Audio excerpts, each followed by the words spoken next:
ओम श्री गणेशाय नमः। हे गणपति महाराज, मैं भगवत कथा कहने जा रहा हूँ और आपसे निवेदन है कि आप मेरे हृदय में आकर विराजमान हो जाएं, ताकि मुझसे इस भगवत कथा में कोई भी गलती ना हो, कोई भी शब्द मुझसे छूट ना जाए। गणपति महाराज की जय। बोलो श्रीमद् भगवत महापुराण की जय। अश्वत्थामा के हाथों द्रौपदी के पुत्रों का मारा जाना और अर्जुन के द्वारा अश्वत्थामा का मान मर्दन। शौनक जी ने पूछा, सूत जी, सर्वशक्तिमान भगवान ने नारद जी का अभिप्राय सुन लिया, फिर उनके चले जाने पर उन्होंने क्या किया? सूत जी कहते हैं, उस समय व्यास जी अपने आश्रम में बैठकर उन्होंने आचमन किया और स्वयं अपने मन को समाहित किया। उन्होंने भक्ति योग के द्वारा अपने मन को पूर्ण एकाग्र और निर्मल करके आदि पुरुष परमात्मा और उनके आश्रय से रहने वाली माया को देखा। यह जीव तीनों गुणों से अतीत होने पर भी अपने को त्रिगुणात्मक मान लेता है और इस मान्यता के कारण होने वाले अनर्थ को भोगता है। इन अनर्थों की शांति के लिए भगवान की भक्ति योग साधना है। बोलो श्री राधे कृष्ण भगवान की जय। अब शौनक जी ने पूछा, श्री सुखदेव जी तो अत्यंत निर्वृत्ति प्राण हैं। उन्होंने किसी भी वस्तु की अपेक्षा नहीं की है, फिर उन्होंने इस ग्रंथ का अध्ययन किया, इसका क्या कारण है? सूत जी ने कहा, जो लोग ज्ञानी हैं, जिनकी अविद्या की गांठ खुल गई है, यानी उनको पता लग गया है कि परमात्मा ही सब कुछ है, जो आत्मा में ही रमण करने वाले हैं, वे भी भगवान की भक्ति किया करते हैं, क्योंकि भगवान के ही गुण ऐसे हैं जो सबको अपनी ओर खींच लेते हैं।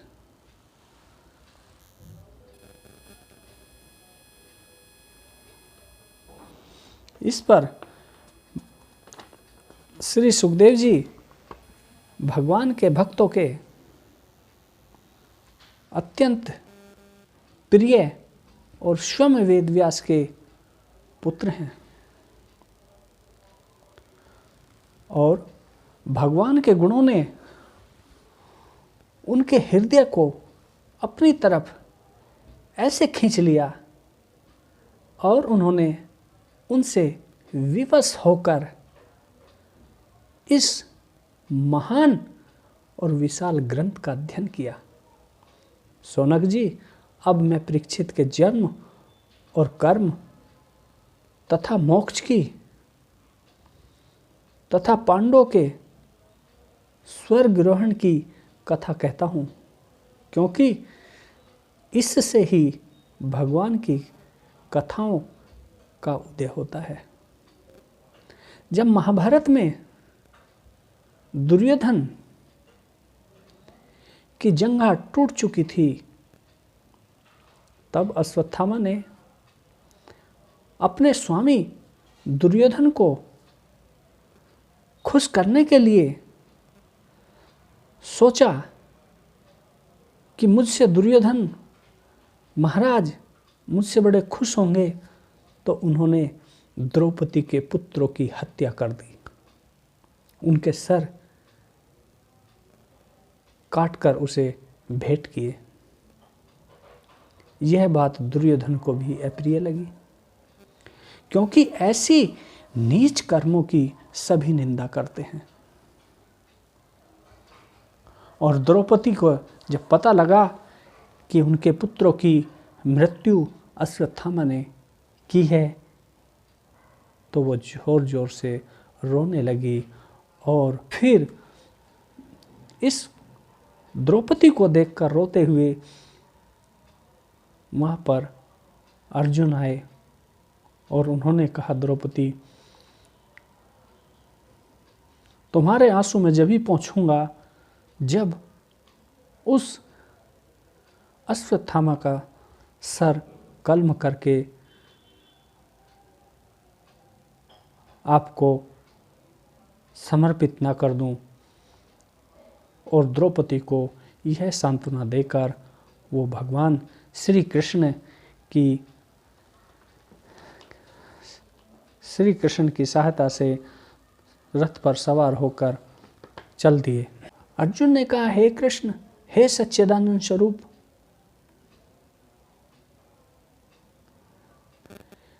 ये क्या हुआ और अश्वत्थामा ने ऐसा क्यों किया? तो भगवान ने भी इस बात की चर्चा की और अश्वत्थामा को पता लग गया कि अर्जुन ने प्रतिज्ञा ली है कि वो मेरा सर द्रौपदी को भेंट करेगा। और वो छुप गया और इधर उधर छुपते छुपाते घूमने लगा। अब उसने अपने प्राणों को जब संकट में देखा तो उसने ब्रह्मास्त्र का प्रयोग किया। और वो ब्रह्मास्त्र छोड़ना जानता था, लेकिन उसको लौटाना नहीं जानता था। जब ब्रह्मास्त्र उसने छोड़ा तो अर्जुन के पीछे वो ब्रह्मास्त्र दौड़ने लगा और अर्जुन उस ब्रह्मास्त्र की ज्वाला से जलने लगे।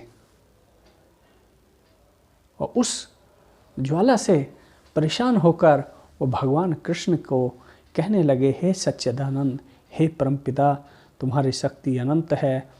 आप ही भक्तों के एकमात्र सहारा हैं और जो संसार की धधकती हुई आग में जल रहे हैं, उन जीवों को उबारने के लिए ही मात्र आप ही हैं, तुम ही हो। हे प्रभु, त्रिगुणी माया को दूर भगाकर आपने त्रिगुणी माया को दूर भगाकर आदित्य रूप में प्रकट हो। तुम्हारा यह अवतार पृथ्वी का भार कम करने के लिए और प्रिय भक्तजनों के निरंतर स्मरण ध्यान करने के लिए ही है। भगवान ने कहा, हे अर्जुन, यह अश्वत्थामा का चलाया हुआ ब्रह्मास्त्र है, लेकिन वह इसे लौटाना नहीं जानता। कोई भी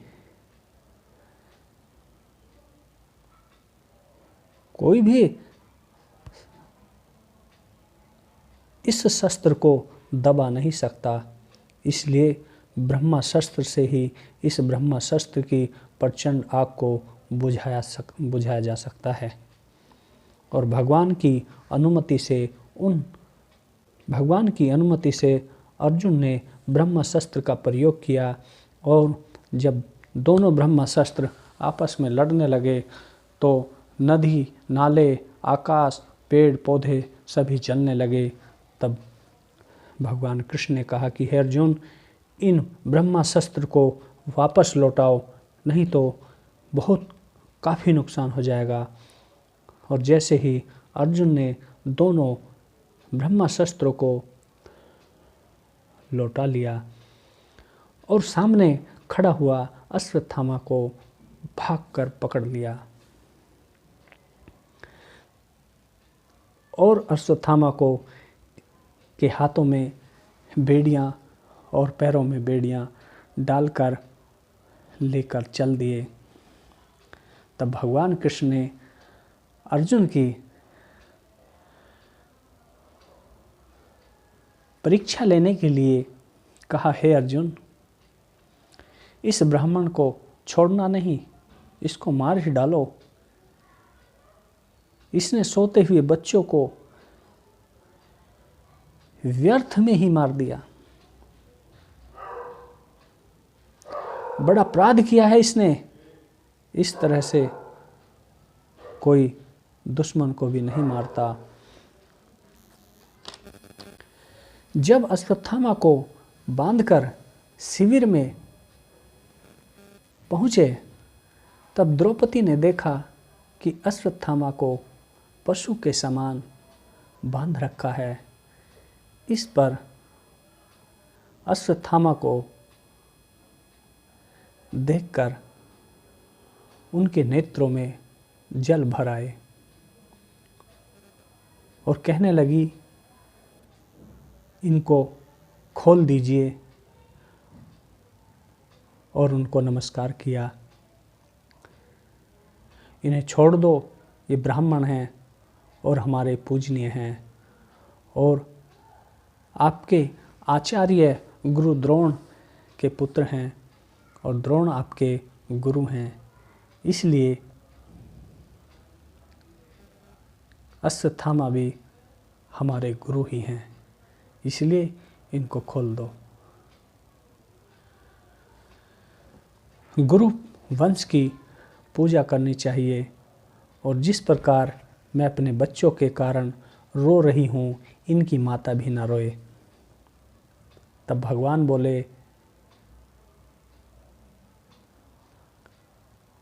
बोले पतित ब्राह्मण का वध भी नहीं करना चाहिए और आतताई को मार ही डाल देना चाहिए। ये दोनों बातें मैंने ही कही हैं, इसलिए दोनों आज्ञाओं का पालन करो। हे अर्जुन, द्रौपदी से वादा किया है उसे भी सत्य करो। और अर्जुन ने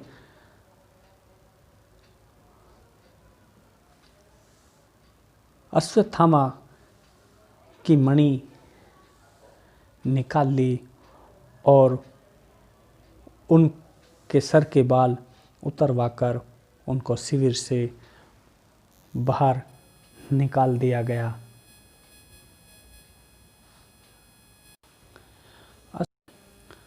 गर्भ में परीक्षित की रक्षा कुंती के द्वारा भगवान की स्तुति और युधिष्ठिर का शोक।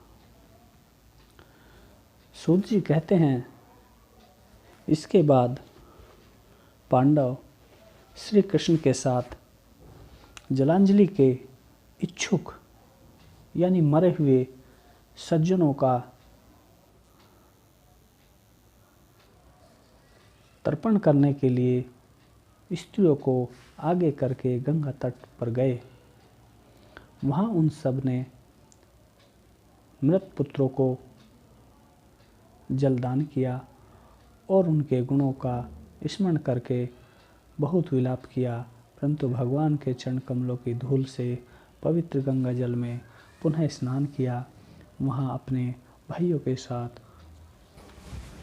कुरुपति महाराज युधिष्ठिर, धृतराष्ट्र, पुत्र शोक से व्याकुल गांधारी, कुंती और द्रौपदी सब बैठकर मरे हुए सज्जनों के लिए शोक करने लगे। भगवान श्री कृष्ण ने धौम्य आदि मुनियों के साथ उनको सांत्वना दी और समझाया कि संसार के सभी प्राणी काल के अधीन हैं, मौत से किसी को कोई बचा नहीं सकता। इस प्रकार भगवान कृष्ण ने अजात शत्रु महाराज युधिष्ठिर को उनका वह राज्य जो दूतों ने छल से छीन लिया था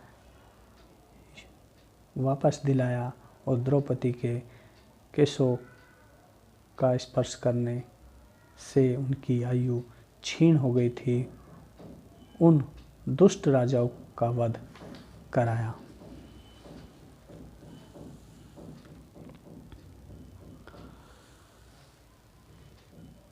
और उसके बाद भगवान वहाँ से चलने लगे।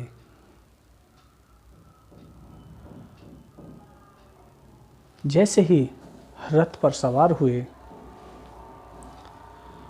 उत्तरा ने कहा, वहाँ पर उत्तरा भय से विह्वल होकर सामने दौड़ी आ रही थी। उत्तरा ने कहा, देवाधिदेव जगदीश्वर, आप महायोगी हैं, आप मेरी रक्षा कीजिए, रक्षा कीजिए। आपके अतिरिक्त इस लोक में मुझे अभय देने वाला और कोई नहीं है, क्योंकि यहाँ सभी परस्पर एक दूसरे की मृत्यु के निमित्त बन रहे हैं। प्रभु, आप सर्वशक्तिमान है। यह दहकते हुए लोहे के बाण मेरी ओर, लोहे का बाण मेरी ओर दौड़ा चला आ रहा है। ये सब भले स्वामी मुझे भले ही जला डाले, परंतु मेरे गर्भ नष्ट न करें। ऐसी कृपा कीजिए और मेरे गर्भ को बचा लीजिए। सूत जी कहते हैं, भक्तवत्स भगवान श्री कृष्ण उसकी बात सुनते ही जान गए कि अश्वत्थामा ने पांडवों के वंश को निर्जीव करने के लिए ब्रह्मास्त्र का प्रयोग किया है। मैं आपको समझा दूं, ये वही अश्वत्थामा है जिसकी मणि भगवान कृष्ण के सामने अर्जुन ने निकाली थी और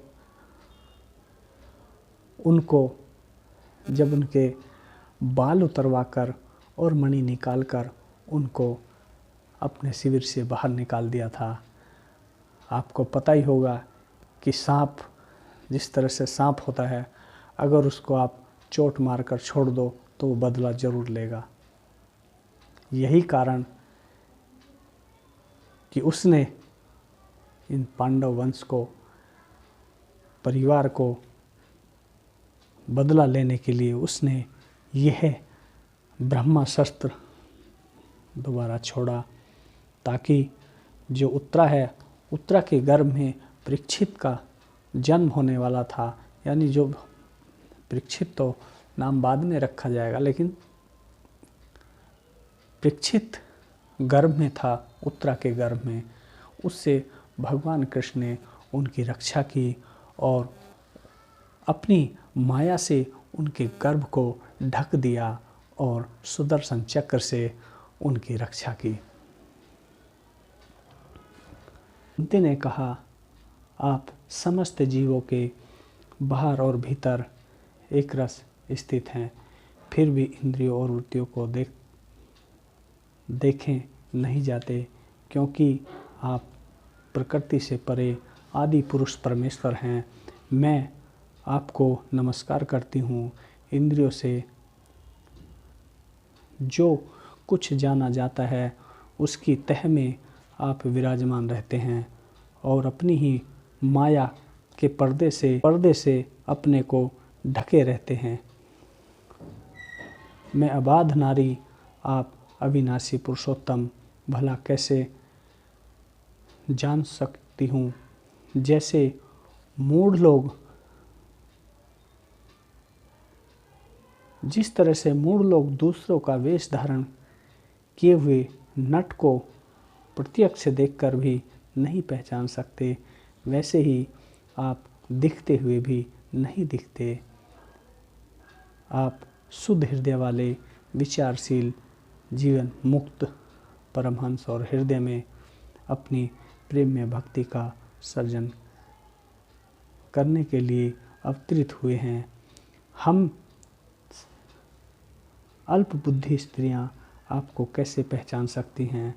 आप श्री कृष्ण वासुदेव, देवकी नंदन, गोपनंदन के लाडले लाल गोविंद को हमारा बार बार प्रणाम है। हे प्रभु, आपने हम पर बहुत उपकार किया है, आपने हमारी हर जगह पर रक्षा की है। और तो क्या कहूँ, विष से लेकर लाक्षागृह तक, और अब यहाँ पर उत्तरा के गर्भ को भी नष्ट करने से बचाया है। हम आपके बहुत आभारी हैं और आपने हम पर बहुत उपकार किया है। इस प्रकार कुंती ने भगवान की स्तुति की और कुंती ने कहा, जैसे हिमाचल की कीर्ति का विस्तार करने के लिए उसमें चंदन प्रकट होता है, वैसे ही अपने प्रिय भक्तों पुण्य श्लोक राजा यदु की कीर्ति का विस्तार करने के लिए ही आपने उनके वंश में अवतार ग्रहण किया है। दूसरे लोग यूँ कहते हैं कि वासुदेव और देवकी पूर्व जन्म में आपसे यही वरदान प्राप्त किया था, इसलिए आप अजन्मा होते हुए भी जगत के कल्याण और दैत्यों के नाश के लिए उनके पुत्र बने हैं। कुछ और लोग क्यों कहते हैं कि यह पृथ्वी दैत्यों के अत्यंत भार से समुद्र में डूबते हुए जहाज की तरह से डगमगा रही थी, पीड़ित हो रही थी, तभी ब्रह्मा की प्रार्थना से उनका भार उतारने के लिए ही आप प्रकट हुए हैं।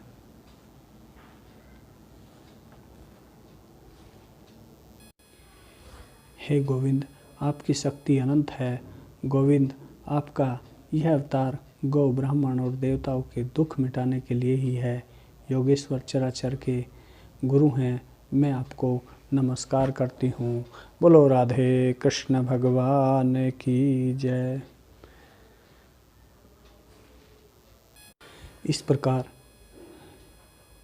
सूत जी कहते हैं, इस प्रकार कुंती ने बड़े मधुर शब्दों में भगवान की अधिकांश लीलाओं का वर्णन किया और यह सब सुनकर भगवान श्री कृष्ण अपनी माया से उसे मोहित करते हुए से मंद मंद मुस्कुराने लगे। उन्होंने कुंती से कह दिया, अच्छा ठीक है, और रथ के स्थान से वे हस्तिनापुर लौट आए।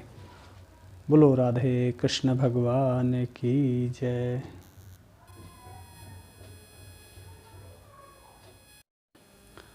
गर्भ में परीक्षित की रक्षा कुंती के द्वारा भगवान की स्तुति और युधिष्ठिर का शोक।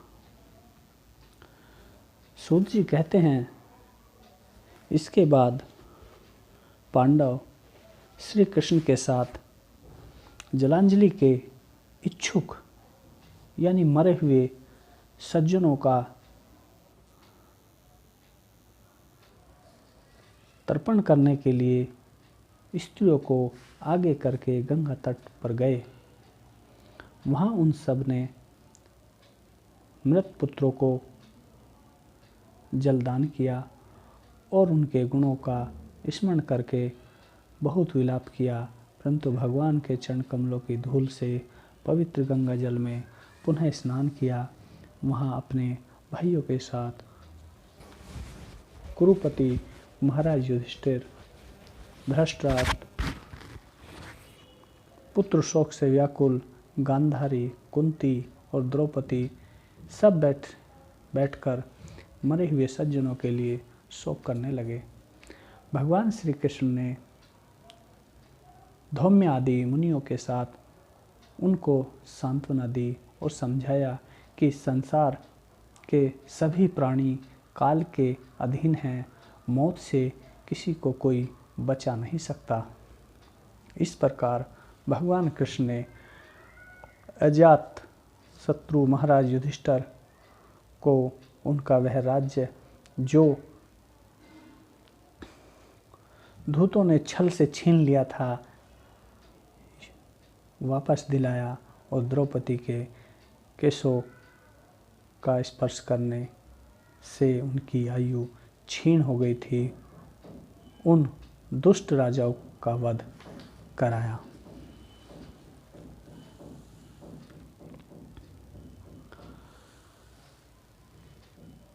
और उसके बाद भगवान वहाँ से चलने लगे।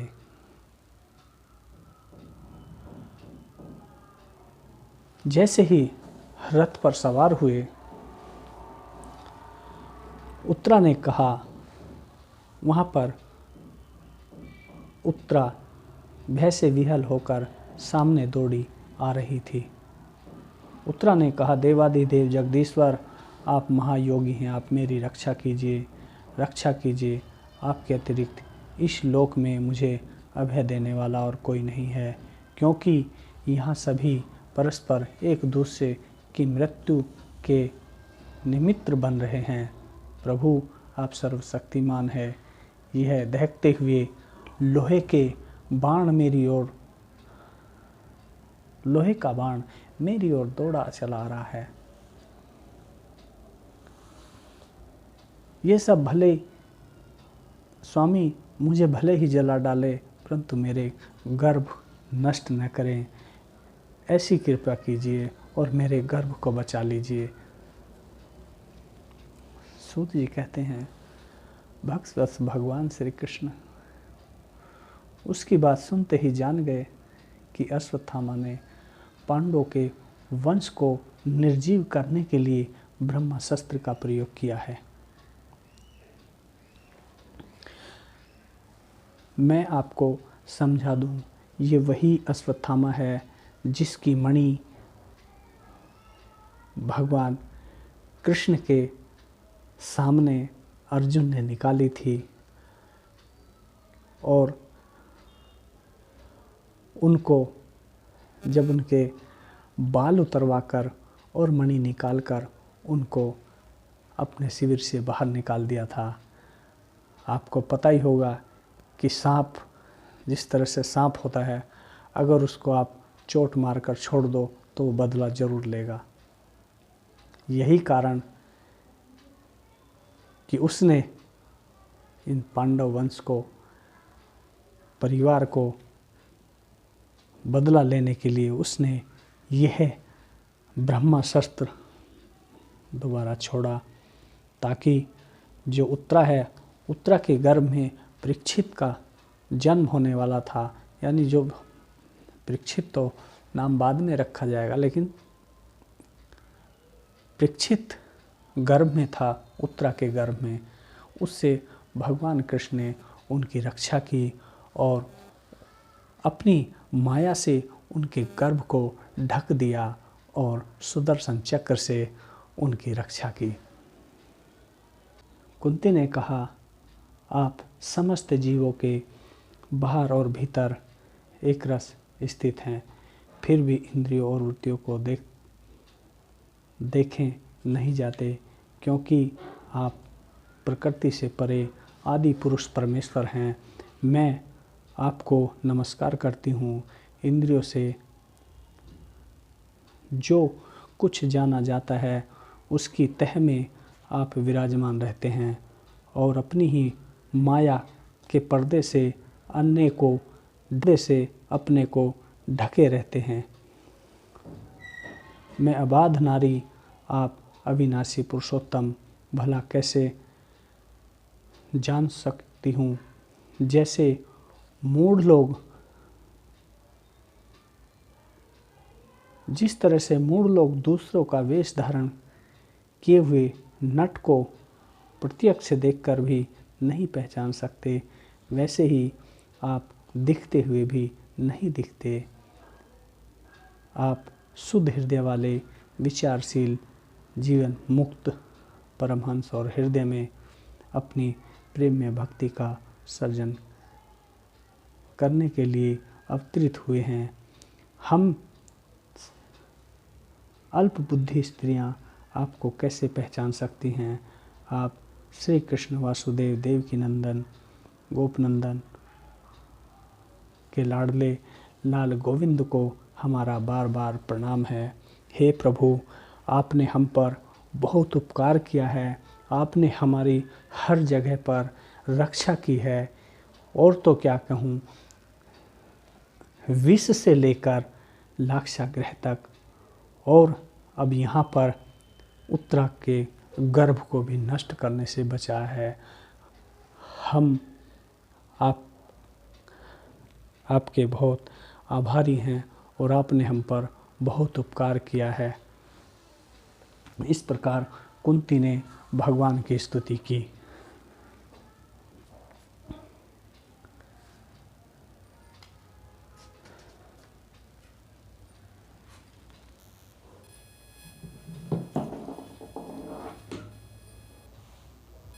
और कुंती ने कहा, जैसे हिमाचल की कीर्ति का विस्तार करने के लिए उसमें चंदन प्रकट होता है, वैसे ही अपने प्रिय भक्तों पुण्य श्लोक राजा यदु की कीर्ति का विस्तार करने के लिए ही आपने उनके वंश में अवतार ग्रहण किया है।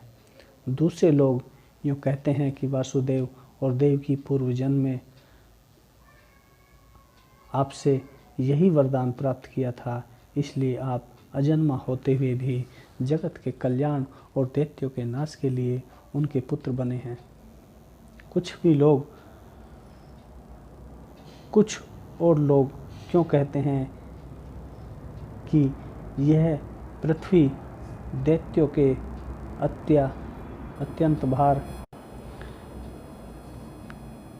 कुछ और लोग यूँ कहते हैं कि पृथ्वी दैत्यों के अत्यंत भार से समुद्र में डूबते हुए जहाज की तरह से डगमगा रही थी, पीड़ित हो रही थी। तभी ब्रह्मा की प्रार्थना से उनका भार उतारने के लिए ही आप प्रकट हुए हैं।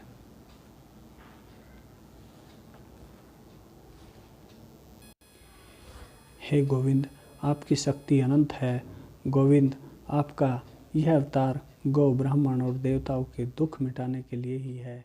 योगेश्वर चराचर युधिष्ठिरादि का भीष्म जी के पास जाना और भगवान श्री कृष्ण की स्तुति करते हुए भीष्म जी का प्राण त्याग करना। श्री सुखदेव जी कहते हैं, इस प्रकार जब राजा युधिष्ठिर प्रजाद्रोह से भयभीत हो गए थे, फिर सब धर्मों का ज्ञान प्राप्त करने की इच्छा से उन्होंने कुरुक्षेत्र की यात्रा की, जहाँ भीष्म पितामह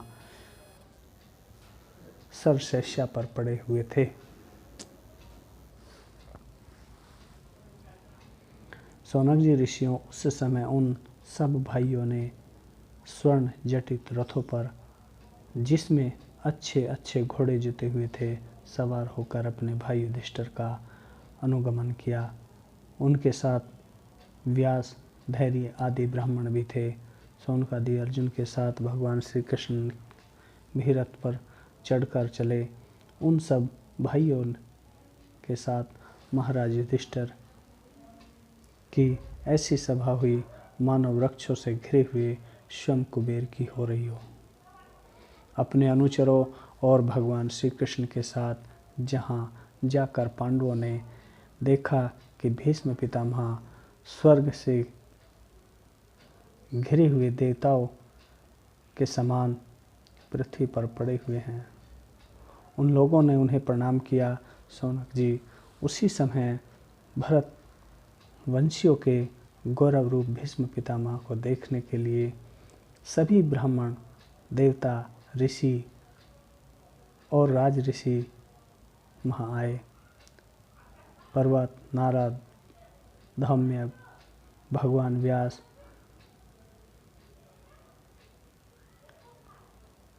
शिष्यों के साथ परशुराम जी, वशिष्ठ, इंद्र, पद, सब ऋषिगण, सब सुखदेव आदि सब लोग आए वहाँ पे।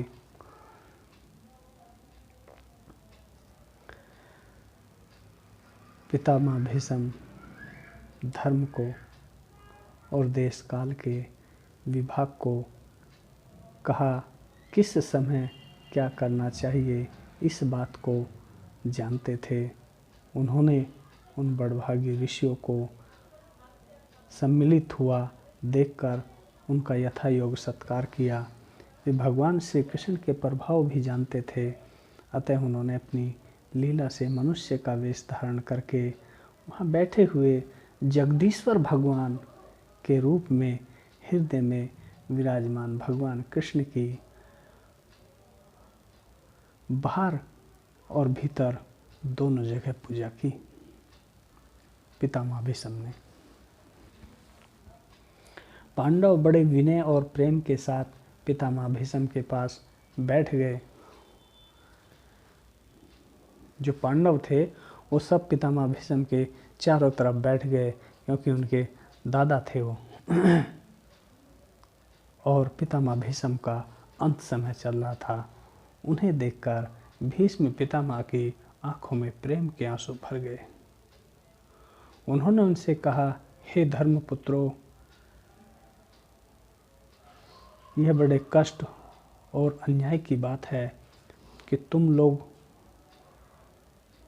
लोगों को ब्राह्मण धर्म और भगवान के आश्रित रहने पर भी इतने कष्ट के साथ जीना पड़ा।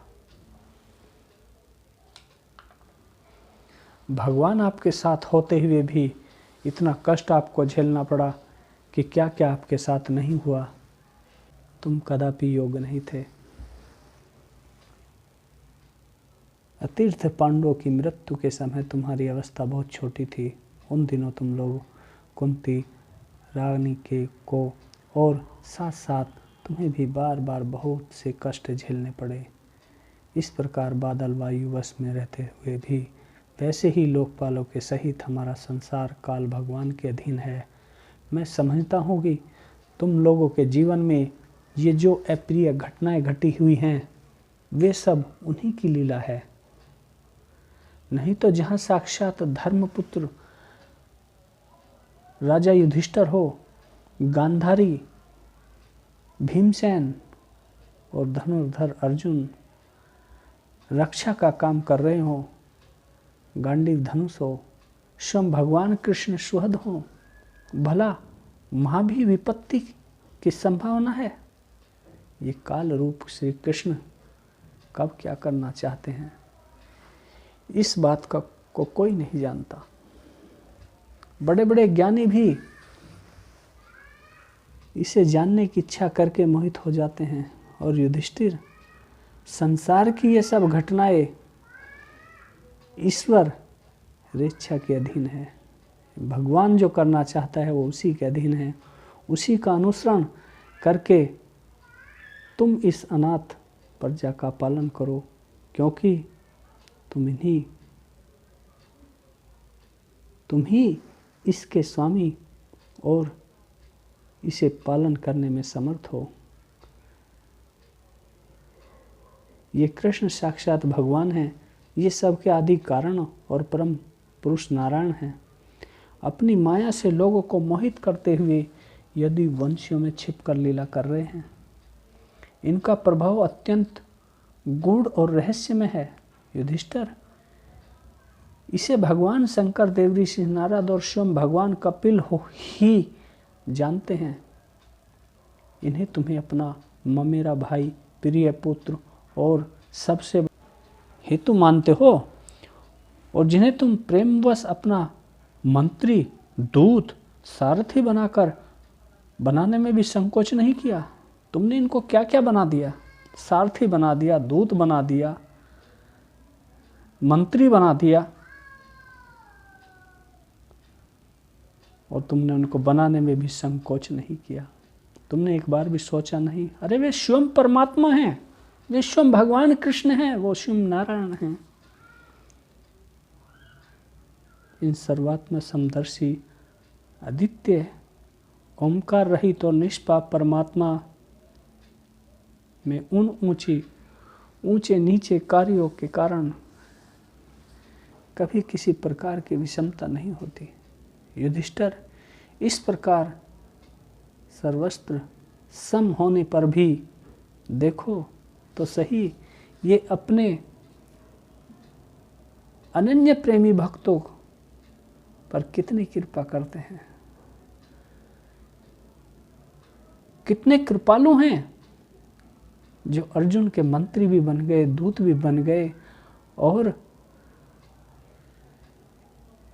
इनके रथ को हाँकने वाले भी बन गए, इनके सलाहकार भी बन गए। यही कारण है कि ऐसे समय में जबकि मैं अपने प्राणों का त्याग करने जा रहा हूँ। इन भगवान श्री कृष्ण ने मुझे साक्षात दर्शन दिया है। बोलो राधे कृष्ण भगवान की जय। इनको पता है कि मैं यहाँ पर अपने प्राणों को, अपने सांसों को गिन रहा हूँ।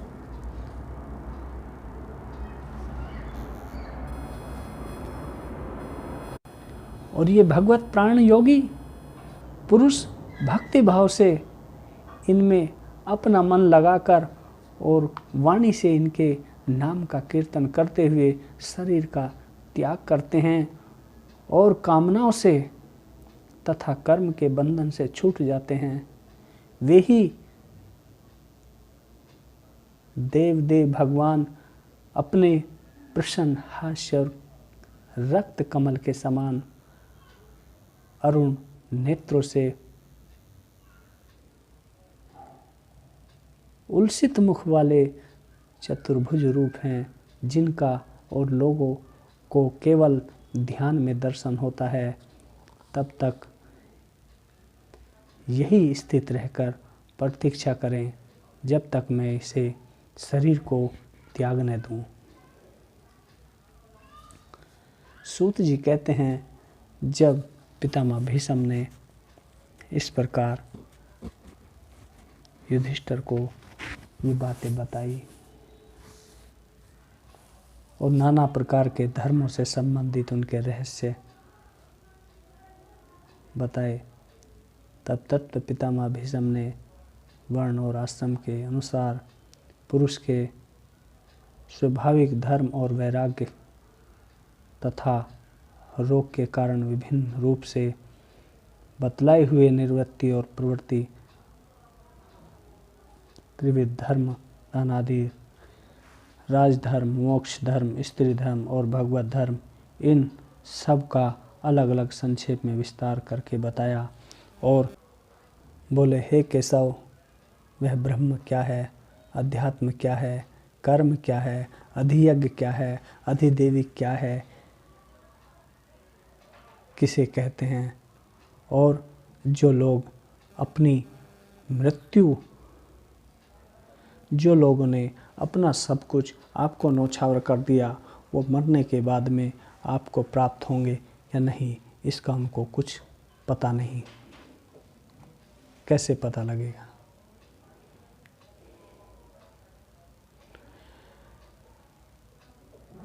भगवान ने कहा, हे पात्र, ब्रह्म परम सत्य है। सत्य ही सब जड़ चेतन अर्थात सभी अस्तित्व, वायु, वस्तुओं, इन सारी सृष्टि का मूल देव है। सबसे उच्च तय परम अनीश्वर है। प्रत्येक जीव के शरीर में स्थित ब्रह्मा को आत्मा और आत्मा को स्वभाव को अध्यात्म कहते हैं।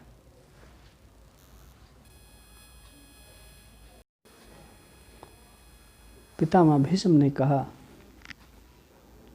अब मृत्यु के समय मैं अपनी ये बुद्धि जो अनेकों प्रकार के साधनों का अनुष्ठान करने से अत्यंत शुद्ध और कामना रहित हो गई है, यदुवंशी शिरोमणि अनंत भगवान श्री कृष्ण के चरणों में समर्पित करता हूँ, जो सदा सर्वदा अपने आनंदमय स्वरूप में स्थित रहते हुए भी कभी विहार करने की, लीला करने की इच्छा से प्रकृति को स्वीकार कर लेते हैं। इससे यह सृष्टि परंपर चलती रहती है, जिनका शरीर त्रिभुवन सुंदर एवं श्याम तमाल के समान सांवला, जिस पर सूर्य रेशमियों के समान श्रेष्ठ पीतांबर लहराता रहता है।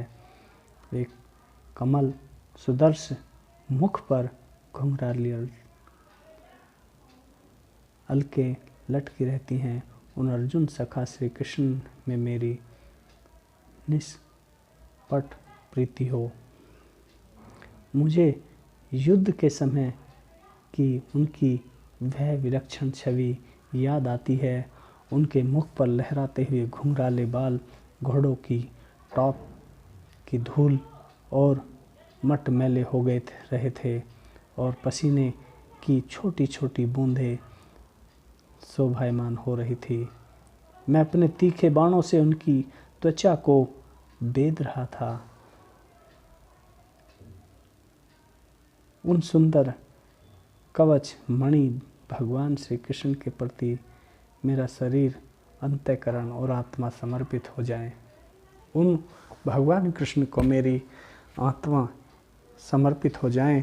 उन कृष्ण भगवान को अपने मित्र अर्जुन की बात सुनकर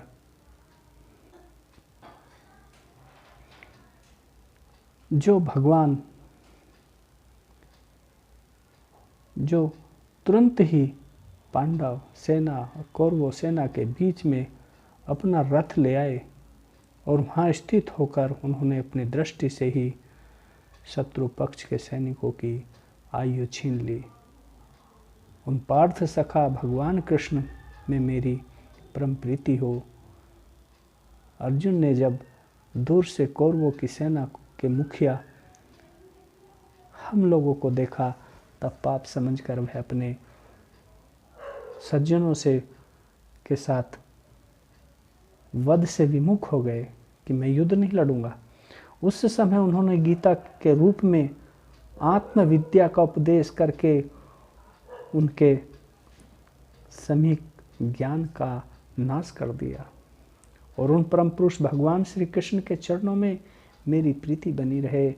मैंने प्रतिज्ञा कर ली थी कि मैं कृष्ण को शस्त्र ग्रहण कराकर छोड़ूंगा। उसे सत्य एवं ऊंची करने के लिए उन्होंने अपनी शस्त्र ग्रहण न करने की प्रतिज्ञा तोड़ दी। उस समय वे रथ से नीचे कूद पड़े और सिंह के समान हाथी को मारने के लिए उस पर टूट पड़ता है, वैसे ही रथ के पहिए लेकर मुझ पर झपट पड़े। उस समय वे इतने वेग से दौड़े कि उनके कंधे को दुपट्टा गिर गया और पृथ्वी कांपने लगी। उस आतताई के ने तीखे बाणों मार कर उनके शरीर का कवच तोड़ डाला था, जिससे सारा शरीर लहूलुहान हो गया था। अर्जुन के रोकने पर भी वे बलपूर्वक मुझे मारने के लिए मेरी ओर दौड़ने आ रहे थे। वे ही भगवान कृष्ण जो ऐसा करते हुए भी मेरे प्रति अनुग्रह और भक्त वत्सलता से संपूर्ण थे। मेरी एकमात्र गति हो, आशय हो, अर्जुन के रथ की रक्षा में सावधान। जिन कृष्ण के बाएं हाथों में घोड़े की राश थी और दाहिने हाथ में चाबुक, उन दोनों की शोभा से उस समय जिनकी अपूर्व छवि बन गई थी तथा महाभारत युद्ध में मरने वालों वीर मोक्ष को प्राप्त हो गए, उन्हीं पार्थ सारथी भगवान श्री कृष्ण ने मुझ रमण सन की परम प्रीति हो, जिनकी लटकीली सुंदर चाल, हाव भाव युक्त चेष्टाएं, मधुर मुस्कान और प्रेम भरे चितवन से अत्यंत सम्मानित गोपियां रास लीला में उनके अंतर्ध्यान हो जाने पर प्रेमोन्माद से मतवाली होकर जिनकी लीलाओं का अनुसरण करके तन्मय हो गई थी, उन्हीं भगवान कृष्ण में मेरा परम प्रेम हो। जिस समय युधिष्ठिर का राजसूय यज्ञ हो रहा था, मुनियों और बड़े बड़े राजाओं से भरी हुई सभा में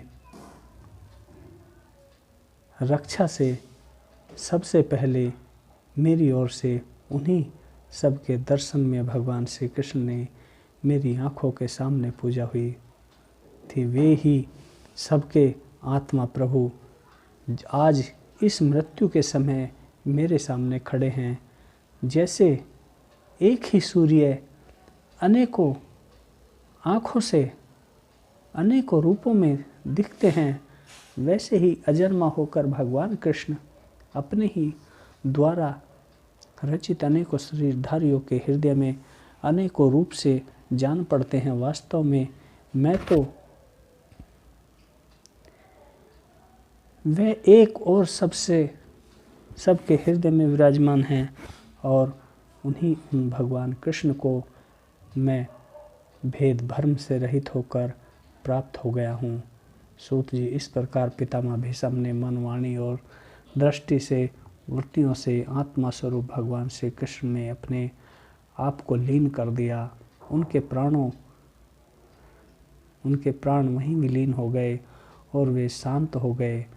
उन्हें अनंत ब्रह्मा में लीन जानकर सब लोग वैसे ही चुप हो गए जैसे दिन के बीत जाने पर पक्षियों का कलरव शांत हो जाता है। उस समय देवता और मनुष्य नगारे बजाने लगे। साधु स्वभाव के राजा उनकी प्रशंसा करने लगे और आकाश में पुष्पों की वर्षा होने लगी। शौनक जी युधिष्ठिर ने उनके मृत शरीर की अंत्येष्टि क्रिया कराई और कुछ समय के लिए शोकमान हो गए। बोलो राधे कृष्ण भगवान की जय। श्री कृष्ण का द्वारका गमन। शौनक जी, धार्मिक शिरोमणि महाराज युधिष्ठिर ने अपनी पैतृक संपत्ति को हड़प जाने की इच्छा से आताताइयों का नाश करके अपने भाइयों के साथ किस प्रकार से राज्य शासन किया और कौन कौन से काम किए, क्योंकि भोगों में तो उनकी प्रवृत्ति थी ही। सूत जी कहते हैं, संपूर्ण सृष्टि का उज्ज्वलित अग्नि से दग्ध कुरुवंश को पुनः अंकुरित कर और युधिष्ठिर को उनके राज सिंहासन पर बैठाकर बहुत प्रसन्न हुए। पितामह भीष्म और भगवान श्री कृष्ण के उपदेश के श्रवण से उनके अंतःकरण में विज्ञान का उदय हुआ और भ्रांति मिट गई। भगवान के आश्रय में रहकर वह समुद्र सारी पृथ्वी का इंद्र के समान शासन करने लगे। भीमसेन आदि उनके भाई गुरुज पूर्ण रूप से उनकी आज्ञाओं का पालन करते थे। युधिष्ठिर के राज्य में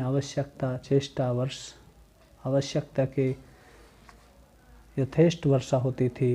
पृथ्वी में सभी समस्त अभीष्ट वस्तुएं पैदा होती थी और बड़े बड़े थनों वाली बहुत सी गायें प्रसन्न रहकर गौशाला में दूध से सींचती रहती थी। नदियाँ, समुद्र, पर्वत सब कुछ कुशल मंगल और बहुत ही प्रेम भाव से चलने लगा। भगवान के प्रस्थान के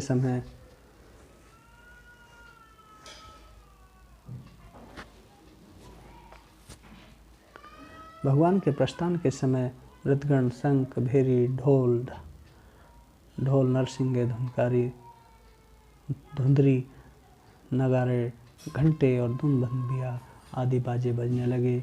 भगवान के दर्शन की लालसा से कुरुवंशियों की सभी औरतें, बच्चे, बूढ़े सब खुश हो गए और ढोल आदि बाजे बजने लगे।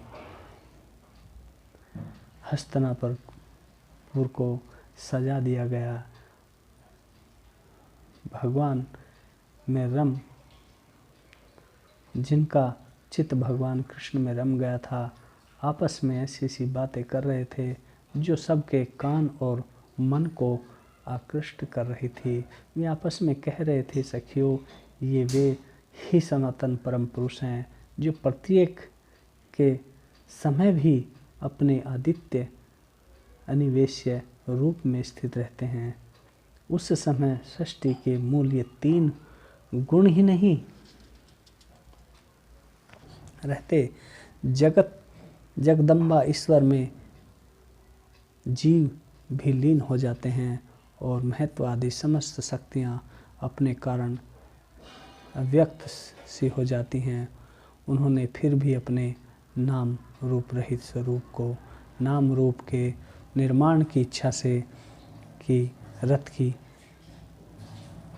अपनी काल शक्ति की प्रीति प्रकृति का जो उनके अंशभूत जीवों का मोहित करके कर लेती हैं और सृष्टि की रचना इस तरह से सभी सखियां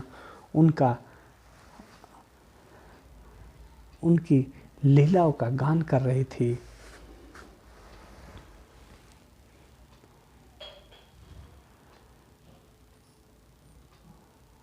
द्वारका में श्री कृष्ण का रजोचित स्वागत।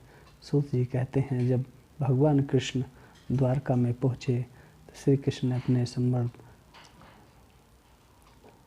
अनर्थ देश में पहुंचकर वहाँ के लोगों की विरह वेदना बहुत कुछ शांत करते हुए अपना श्रेष्ठ 5 जन में शंख बजाया। जब भगवान कृष्ण द्वारका में पहुंच गए तो उन्होंने सभी मनुष्य को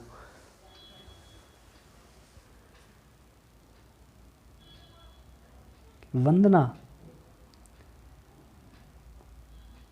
की और 5 जन में शंख बजाया। भगवान श्रेष्ठ भगवान के होठों की लाली से लाल हुआ वह श्वेत वर्ण का शंख बजते समय उनके कर कमल में ऐसा शोभायमान हुआ जैसे लाल रंग के कमलों पर बैठकर कोई राज हंस उच्च स्वर से मधुर गान कर रहा हो। भगवान के शंख की वह ध्वनि संसार के भय को भयभीत करने वाली है। उसे सुनकर सारी प्रजा अपने स्वामी कृष्ण के दर्शन करने की लालसा से नगर के बाहर निकल आई कि ये तो भगवान कृष्ण का शंख है, चलो वो आ गए होंगे। भगवान कृष्ण आत्माराम हैं, वे अपने आत्म लोभ से ही सदा सर्वदा पूर्ण काम हैं। फिर भी जैसे लोग बड़े आदर से भगवान सूर्य को भी दीप दान करते हैं, वैसे ही अनेकों प्रकार की भेंटों से प्रजा ने भगवान श्री कृष्ण का स्वागत किया। किसी ने कुछ, किसी ने फूल चढ़ाए, किसी पे फूल नहीं तो हाथ जोड़ लिए। इस तरह से अपने अपने प्रेम को आकर्षित किया।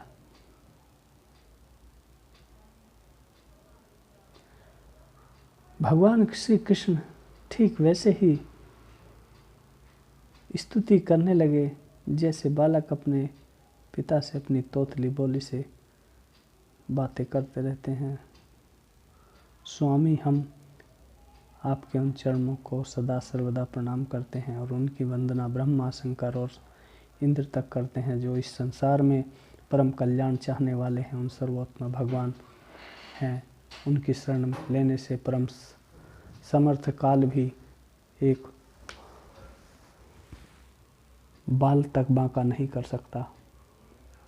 विश्व भावना, आप ही हमारे माता, सुहद, स्वयं पिता और परमात्मा, आप ही हमारे सद्गुरु और परम आराध्य देव हैं। आपके चरणों की सेवा से हमें कृतार्थ हो रहे हैं। आप ही हमारे कल्याण करें और हम आपको पाकर सनाथ हो गए हैं, क्योंकि आपके सर्व सौंदर्य सार अनुपम रूप पर हम दर्शन करते रहते हैं। इतना सुंदर मुख है, प्रेमपूर्ण मुस्कान और विघ्न चिंतवन, ये दर्शन तो देवताओं के लिए भी दुर्लभ है। कमल नयन भगवान कृष्ण जब आप अपने बंधु बांधवों से मिलने के लिए हस्तिनापुर तथा मथुरा चले गए थे, तब आपके बिना हमारा एक एक क्षण कोटि कोटि वर्षों के समान लंबा हो जाता है। आपके बिना हमारी दशा वैसी हो जाती है जैसे सूर्य के बिना आँखों की। भक्तवश भगवान श्री कृष्ण प्रजा के मुख से ऐसे वचन सुनते हुए अपनी कृपा में दृष्टि से उन पर अनुग्रह की दृष्टि करते हुए द्वारका में प्रवेश हुए। बोलो राधे कृष्ण भगवान की जय।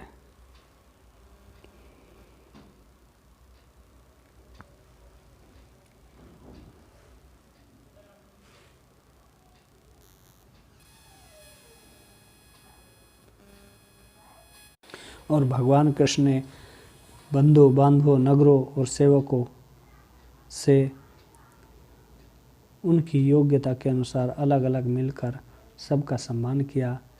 किसी को शीश झुकाकर प्रणाम किया, किसी को वाणी से अभिनंदन किया, किसी को हृदय से लगाया, किसी से हाथ मिलाया, किसी से और देखकर मुस्कुरा भर दिया और किसी को अलग प्रेम भरी दृष्टि से देख लिया। जिसकी जो इच्छा थी उसे वैसे वरदान दिया। इस प्रकार चांडला प्रयत्न सबको संतुष्ट करके गुरुजन, सप्लेनिक ब्राह्मण और वृद्धों का तथा दूसरे लोगों का आशीर्वाद ग्रहण करते हुए बंदीजन में विरुदाली सुनते हुए सबके साथ भगवान कृष्ण ने नगर में प्रवेश किया। और प्रवेश करते ही भगवान सबसे पहले अपने माता पिता के महल में गए। वहाँ उन्होंने बड़े आदर से देवकी आदि सातों माताओं के चरणों में शीश झुकाकर प्रणाम किया और माताओं ने उन्हें अपने हृदय से लगाकर गोद में बैठा लिया।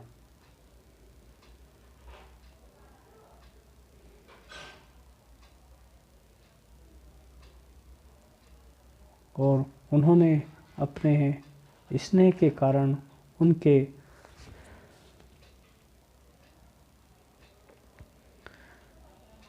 स्तनों से दूध की धारें बहने लगी। उनका हृदय हर्ष से विह्वल हो गया और वे आनंद के आंसुओं से उनका अभिषेक करने लगे। माताओं से आज्ञा लेकर वे अपने समस्त भोग सामग्रियों से संपन्न सर्वश्रेष्ठ भवन में गए।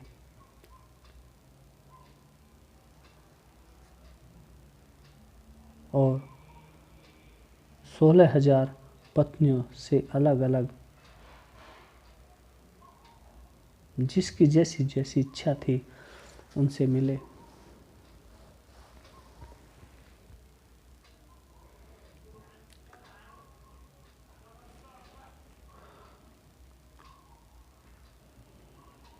भगवान के प्रति उनका भाव बड़ा ही निर्मल था। उन्होंने पहले मन ही मन अपने नेत्रों के द्वारा तथा तत्पश्चात पुत्रों के बहाने शरीर से उनका आलिंगन किया। सूत जी, सौनक जी उस समय उनके नेत्रों में जो प्रेम के आंसू छलक आए थे वही संकोचवश उन्होंने बहुत रोका। फिर भी विवशता के कारण वे धलक हो गए थे। यद्यपि भगवान श्री कृष्ण एकांत में सर्वदा ही उनके पास रहते थे, तथापि उनके चरण कमल से उन्हें पद पद पर नए नए जान पड़ते। भला स्वभाव से ही चंचल लक्ष्मी उन्हें एक क्षण के लिए भी कभी नहीं छोड़ती।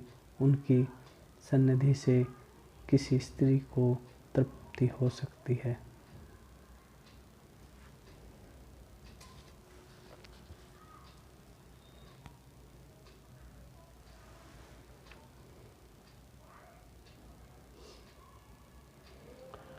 और जैसे भगवान के शरणागत बुद्धि अपने में रहने वाले प्राकृत गुणों के लिए तृप्त नहीं होती, विमूढ़ स्त्रियां भी श्री कृष्ण को अपना एकांत सेवी स्त्री प्राण भक्ति समझ बैठती थी, क्योंकि वे अपने स्वामी के ऐश्वर्य को नहीं जानती थी। ठीक वैसे ही जैसे अहंकार की वृत्तियां ईश्वर को अपने धर्म से युक्त मानती हैं। बोलो राधे कृष्ण भगवान की जय। 12वां अध्याय परीक्षित का जन्म।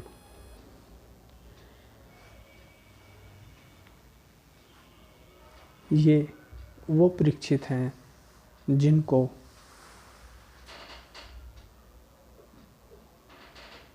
ऋषि के श्राप से श्रीमद् भगवत कथा से मुक्ति मिली थी। ये वही परीक्षित हैं जिन्होंने ऋषि के गले में सांप को डाला था और उस ब्राह्मण के बेटे ने इनको श्राप दिया था कि आज से 7वें दिन यही सांप आपको डस लेगा। ये वही परीक्षित का जन्म है। बोलो श्रीमद् भगवत महापुराण की जय। शौनक जी कहते हैं, अश्वत्थामा जो अत्यंत तेजस्वी ब्रह्मास्त्र चलाया था, अश्वत्थामा ने जो ब्रह्मास्त्र चलाया था उससे उत्तरा का गर्भ नष्ट हो गया था, परंतु भगवान ने उसे पुनः जीवित कर दिया। उस गर्भ से पैदा हुए महाज्ञानी महात्मा परीक्षित के, जिन्हें श्री सुखदेव जी ने ज्ञानोपदेश दिया था, जन्म कर्म मृत्यु और उसके बाद जो गति उन्हें प्राप्त हुई वह सब यदि आप ठीक समझें तो कहें, हम लोग बड़ी श्रद्धा के साथ सुनना चाहते हैं। सूत जी ने कहा, हे धर्मराज युधिष्ठिर, अपनी प्रजा को प्रसन्न करते हुए पिता के समान उसका पालन करने के लिए भगवान कृष्ण के चरण कमलों के सेवन से समस्त भोगों से निष्प्रय हो गए थे। शौनकादि ऋषियों, उनके पास अतुल संपत्ति थी। उन्होंने बड़े बड़े यज्ञ किए थे तथा फलस्वरूप श्रेष्ठ लोकों का अधिकार प्राप्त किया था। उनकी रानियां और भाई अनुकूल थे। सारी पृथ्वी उनकी थी। वे जम्बूद्वीप के स्वामी थे और उनकी कीर्ति स्वर्ग तक फैली हुई थी। उनके पास भोग की ऐसी सामग्री थी जिसके लिए देवता लोग भी लालायित रहते थे, परंतु जैसे भूखे मनुष्य को भोजन के अतिरिक्त दूसरे पदार्थ नहीं सुहाते, वैसे ही उन्हें भगवान के सिवा दूसरी कोई वस्तु नहीं दिखती थी। शौनक जी, उत्तरा के गर्भ में स्थित वह वीर शिशु परीक्षित जब अश्वत्थामा के ब्रह्मास्त्र के तेज से जलने लगा, तब उसने देखा कि उनकी आंखों के सामने एक ज्योतिर्मय पुरुष, वह देखने में तो अंगूठे भर का है, परंतु उसका स्वरूप बहुत ही निर्मल है। अत्यंत सुंदर श्याम शरीर है, बिजली के समान चमकता हुआ पीताम्बर धारण किए हुए है और सिर पर सोने का मुकुट झिलमिला रहा है। उस निर्विकार पुरुष के बड़ी ही सुंदर लंबी लंबी 4 भुजाएं, कानों में तपते हुए स्वर्ण के सुंदर कुंडल और आंखों में लालिमा है। हाथ में लूके के समान जलती हुई गदा लेकर वह उसे बार बार घुमाता जा रहा है और स्वयं शिशु के चारों ओर घूम रहा है। जब भगवान कृष्ण उत्तरा के गर्भ में उस राजा परीक्षित को उसके चारों ओर गदा लेकर घूम रहे हैं, ये दर्शन परीक्षित ने माता के गर्भ में ही कर लिए भगवान के। अब उसको ऐसा एहसास हो गया, ऐसे उनको वो दर्शन हो गए, उनको उन्हीं की बात सुहाने लगी। केवल भगवान कृष्ण की ही बातें, भगवान हरि का ही कीर्तन उनको सुहाने लगा।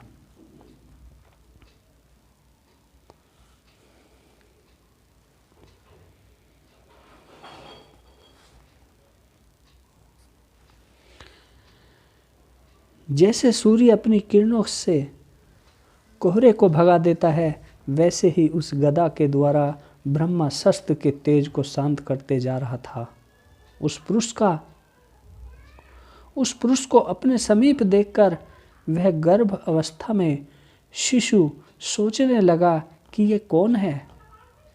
इस प्रकार इस 10 मास के गर्भस्थ शिशु के सामने ही धर्म रक्षक प्रेम भगवान श्री कृष्ण ब्रह्मा शस्त्र के तेज से शांत करके वहीं अंतर ध्यान हो गए। और जब उस ब्रह्मा शस्त्र को शांत किया करके ही जब तक परीक्षित भी देखता रहा और उसके बाद में भगवान वही अंतर ध्यान हो गए। तदंतर अनुकूल ग्रहों के उदय से युक्त समस्त सद्गुणों के विकार विकसित करने वाले शुभ समय में पांडवों के वंशधर परीक्षित का जन्म हुआ। जन्म के समय ही यह बालक इतना तेजस्वी दिख पड़ता था मानो स्वयं पांडु ने फिर से जन्म लिया हो। पौत्र की जन्म की बात सुनकर राजा युधिष्ठिर मन में बहुत प्रसन्न हुए। उन्होंने धैर्य कृपाचार्य ब्राह्मणों को बुलाकर जाति कर्म संस्कार करवाए। महाराज युधिष्ठिर हम लोगों पर कृपा करने के लिए भगवान विष्णु ने यह बालक देकर उनकी रक्षा कर दी, इसलिए इनका नाम विष्णुरात होगा। निसंदेह यह बालक संसार में बड़ा यशस्वी भगवान का परम भक्त और महापुरुष होगा। युधिष्ठिर ने कहा, महात्माओं, यह बालक क्या अपने उज्जवल यश से पवित्र कीर्ति महात्मा राज ऋषि का वर्णन करेगा?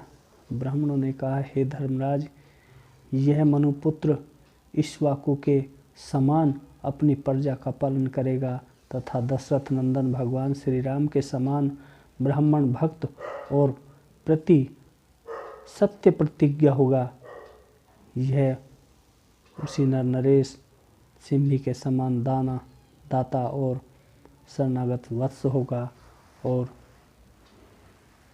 यज्ञों में दुष्यंत के पुत्र भरत के समान अपने वंश का यश फैलाएगा। धनुर्धरों में यह ब्रह्म सहस्र बाहु अर्जुन और अपने दादा पात्र के समान अग्रम्य होगा। यह अग्नि के समान दुर्शन और समुद्र के समान दुस्तर होगा। इस प्रकार उन ऋषियों ने देखकर बताया। और यह वृद्धों का सेवक भी होगा।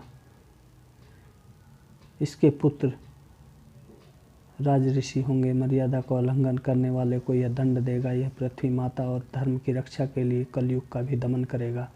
ये सब बातें उन ऋषिगणों ने उनके नामकरण के समय ही बता दी थी। ब्राह्मण कुमारों के शाप से तक्षक के द्वारा इनकी मृत्यु सुनकर ये सब की आसक्ति छोड़ देगा और भगवान के चरणों में शरण ग्रहण लेगा। राजन, व्यास नंदन सुखदेव जी से यह आत्मा के यथार्थ स्वरूप को ज्ञान प्राप्त करेगा और अंत में गंगा तट पर अपने शरीर का त्याग करके अभय पद को प्राप्त करेगा। सज्जनों के वध का प्रायश्चित करने के लिए राजा युधिष्ठिर ने अश्वमेध यज्ञ के द्वारा भगवान की आराधना करने का विचार किया, परंतु प्रजा ने वसूल किए कर और दंड के जुर्माने की रकम से अतिरिक्त और धन्य होने के कारण बड़ी चिंता में पड़ गए। उनका अभिप्राय समझकर भगवान कृष्ण की प्रेरणा से उनके भाई उत्तर दक्षिण और दिशा में राजा मरुत और ब्राह्मणों द्वारा छोड़ा हुआ बहुत सा धन ले आए। उसी समय यज्ञ की सामग्री एकत्रित करके धर्मवीर महाराज युधिष्ठिर के 3 अश्वमेध यज्ञ के द्वारा भगवान की पूजा की। युधिष्ठिर यह नियंत्रण से पधारे हुए भगवान ब्राह्मणों द्वारा उनकी यज्ञ संपन्न कराया। अपने सुहृद पांडवों की प्रसन्नता के लिए कई महीने तक वहीं रहे शौनक जी। इसके बाद भाइयों सहित राजा युधिष्ठिर द्रौपदी की से अनुमति लेकर अर्जुन के साथ यदुवंशियों से घिरे हुए भगवान श्री कृष्ण के द्वारका के लिए प्रस्थान किया। बोलो राधे कृष्ण भगवान की जय। श्री राधे कृष्ण शरणम नमः। विदुर जी के उपदेश से धृतराष्ट्र और गांधारी का वन में जाना। सूत जी कहते हैं, विदुर जी तीर्थ यात्रा के समय आत्मा का ज्ञान प्राप्त करके हस्तिनापुर लौट आए। उन्हें वहाँ कुछ ऋषि से जितने प्रश्न पूछे थे उन सब का उत्तर सुनने के पहले ही श्री कृष्ण में अन्य भक्ति हो जाने के कारण उत्तर सुनने से उपराम हो गए।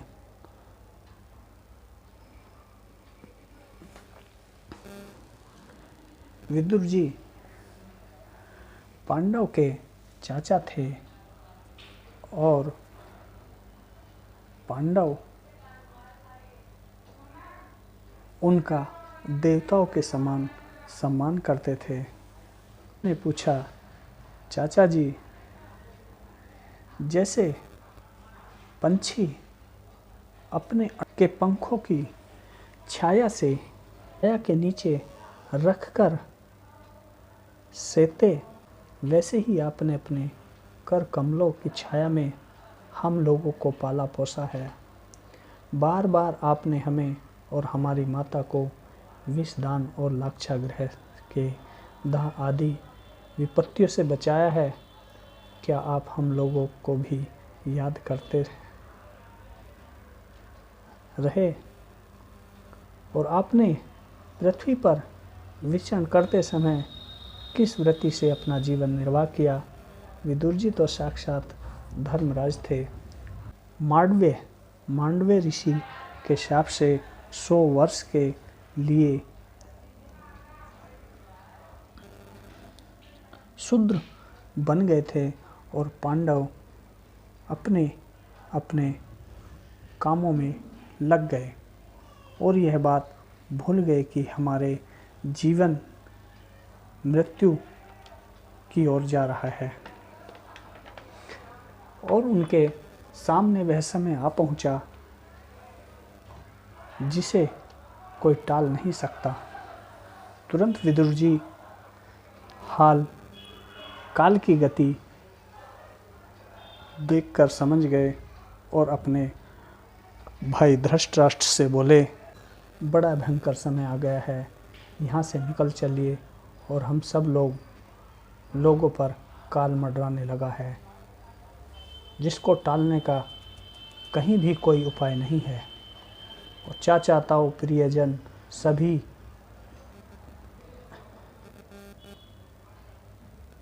मारे जा चुके और आपकी उम्र भी ढल चुकी है, शरीर बुढ़ापे का शिकार हो चुका है और आप पराए घर में पड़े हुए हैं। ओह, इस प्राणी को जीवित रहने के लिए कितनी इच्छा होती है। इसी के कारण तो आप भीम का दिया हुआ टुकड़ा खाकर कुत्ते के जैसा जीवन बिता रहे हैं। जिनको आपने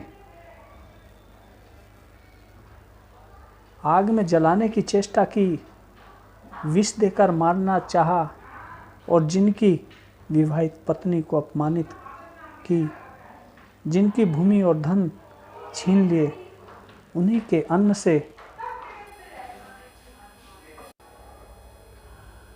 आपके अज्ञान की हद हो गई कि अब भी जीना चाहते हैं। परंतु आपके चाहने से क्या होगा? पुराने वस्त्र की तरह बुढ़ापे से गला हुआ आपका शरीर आपके न चाहने पर भी क्षीण होता जा रहा है। अब इस शरीर से आपका कोई स्वार्थ सधने वाला नहीं है। इसमें फंसिए मत, इसकी ममता संबंधी डोर काट डालिए।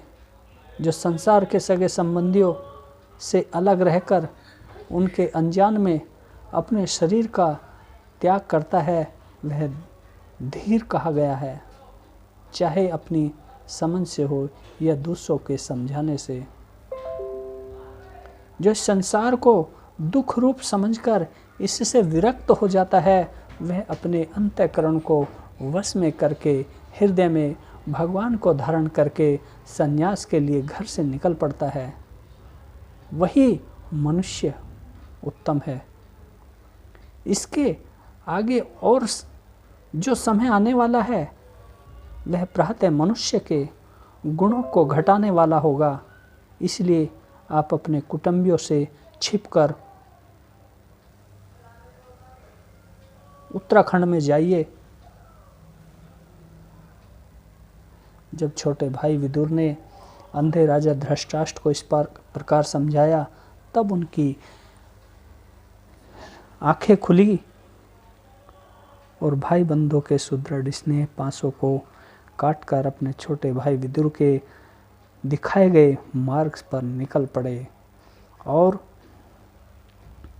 हिमालय के दक्षिण भाग में जाकर सप्त ऋषियों को प्रसन्नता के लिए गंगा जी के अलग अलग 7 धाराओं के रूप में अपने को 7 भागों में विभक्त कर दिया।